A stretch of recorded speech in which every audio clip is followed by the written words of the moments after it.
For this recipe tonight, we are making the KFC popcorn chicken bowls.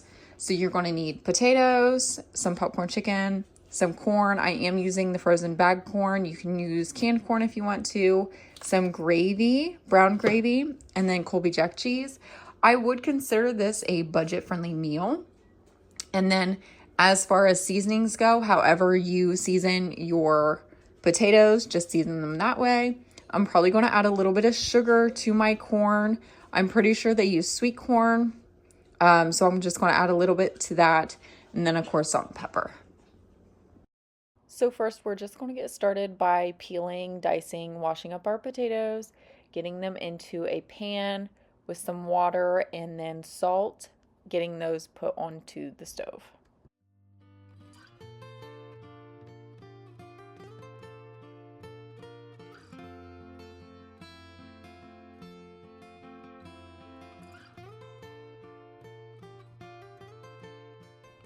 So now with our corn, you're just going to do what the back of the bag says. You're going to add your corn, 1 cup of water, and then I added butter, a nice big pinch of sugar, and then I added in salt and pepper.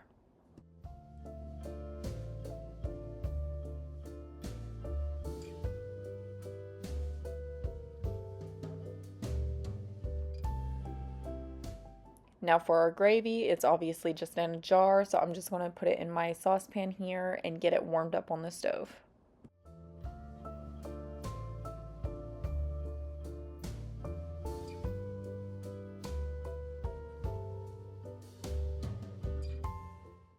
While all that is cooking, I'm going to go ahead and put my chicken into the oven. Now that my potatoes are done, I'm just going to add a nice splash of milk.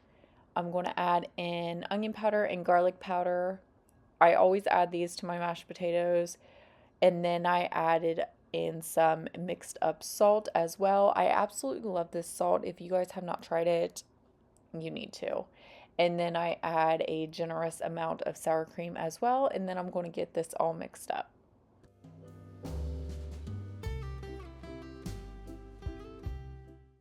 And then here I realized that I forgot my stick of butter, so I'm going to go ahead and get that added in and then get it all fully mixed.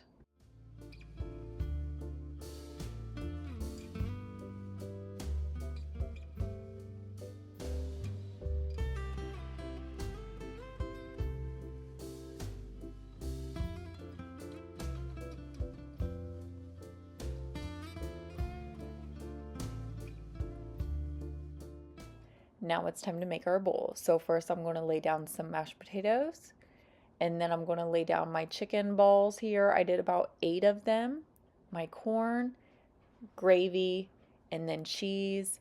And I tell you what, this was honestly better than KFC, and I think it's because it's homemade. I don't have to go get it. So that makes it 10 times better. This was so easy to make. I absolutely loved it. I'm so glad we did this. This was definitely a craving that night, and it definitely fulfilled it. And like I mentioned, I feel like this is a budget-friendly meal as well.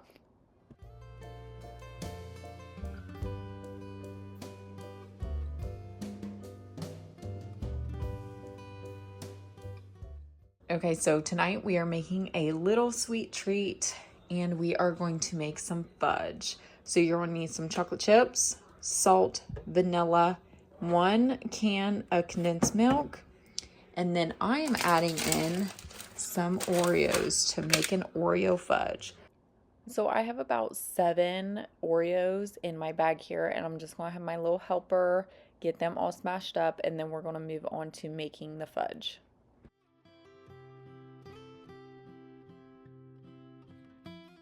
Now you're going to want to cook this on low so nothing gets burned, and I have a little under 2 cups of chocolate chips here, 1 14-ounce of condensed milk.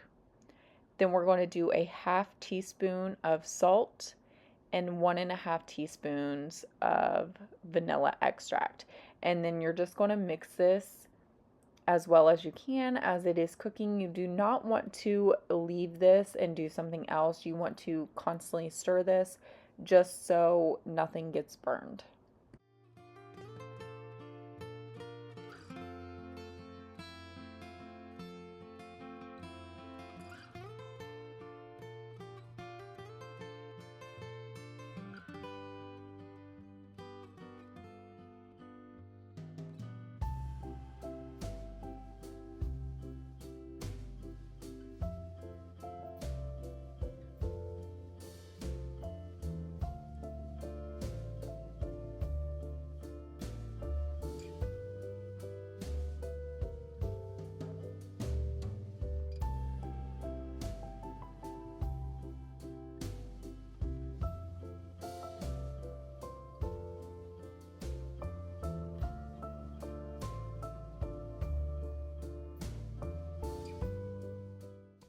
Now this is all melted together, and I did go ahead and turn my heat off, so it is just sitting on a warm stovetop.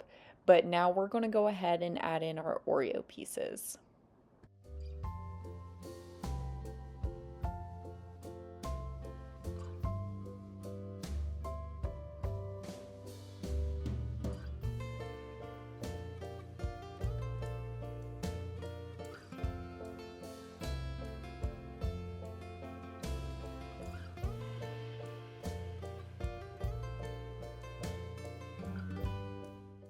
So now that I have the Oreo pieces in there, I'm going to go ahead and transfer this to an 8x8 dish that has been lined with parchment paper.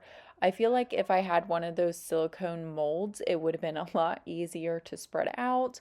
But I did take this to a Christmas party, and everyone that ate it said it was so good. And I feel like a lot of people are nervous about making fudge, but it is so easy to make, and I honestly don't know why I don't make it more often, but you definitely have to try this. Now, I did make mine the day before the Christmas party just because I knew I wouldn't have time to make it the day of. So if you do make it the day of whatever you're doing, you want to at least have it in the fridge for about an hour. And I did have mine in the fridge for overnight.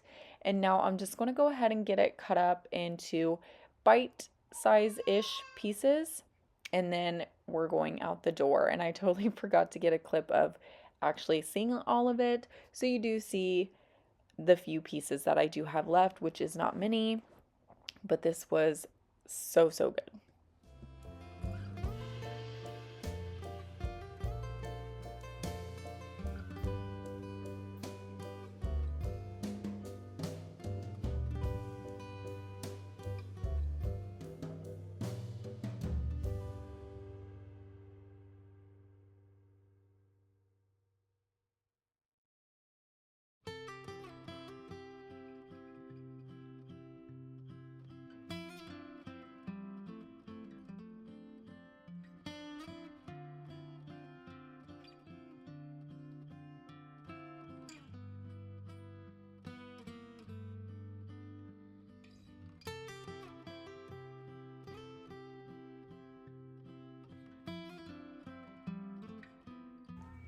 For tonight's recipe, we are making Sheperds Pot Pie.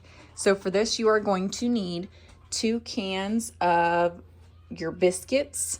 These are the ones that I am using. Some vegetables, whatever you want to use. I'm probably going to use about half this bag. I wanted to use corn for this recipe, but I forgot I used it in a different recipe. So I'm probably going to use about half of it because this is also for another recipe. You'll need some cheese. I just have some Colby Jack cheese shredded up already. 1 pound of hamburger. Mine's frozen. I gotta get it de-thawed. And then some potatoes. You can use instant if you want to make this just as easy, but I'm going to make homemade. And then you want to go ahead and preheat your oven to 375. So first we are going to start off by peeling, washing, and dicing our potatoes, getting those put into a pot with some water and then salt, and then getting that put onto the stove.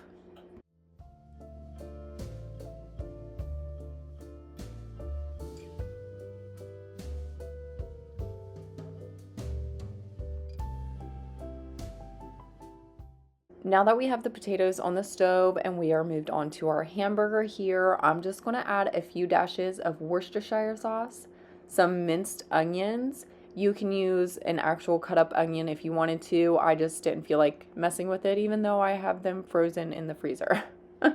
And then I got this pizza seasoning from Walmart when we made homemade pizza one time. And I just thought a couple of these seasonings would be good in this. So I'm going to go ahead and put that in there and then finish cooking this up.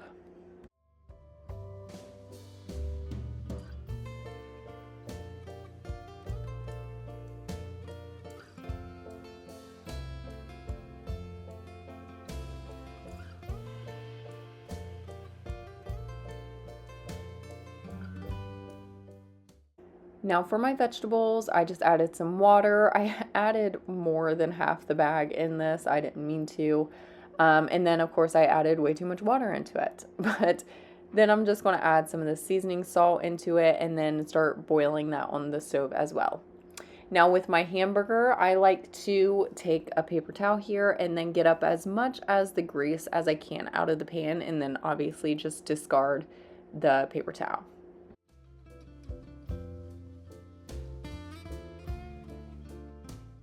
Now here's where the biscuits come into this recipe. So we are just going to take our biscuits and flatten them out pretty well. You obviously don't want them like super thin, but you want them flattened to where it's going to cover the bottom of your 9x13. I will say that if you want to make this smaller, I think you could do an 8x8. Maybe only use one package of the biscuits, I think. But yeah. So I'm using my 9x13 obviously, and I'm using both packets. So after you have this layered down, then you are going to move on to adding all of your meat on the bottom here as even as you can.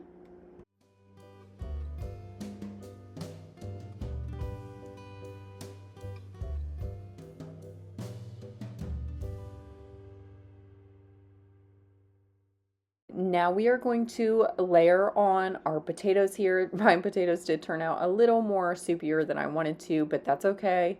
And yeah, we're going to layer these on as even as possible with the potatoes as well.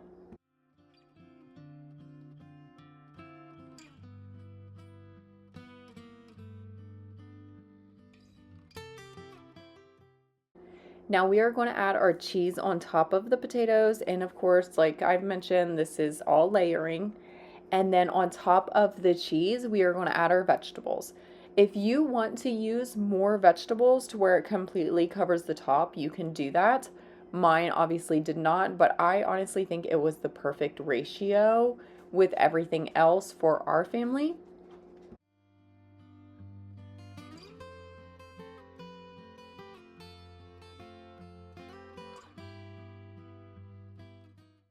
Now we're taking our second batch of biscuits here, and we are going to flatten them out again and lay them on top.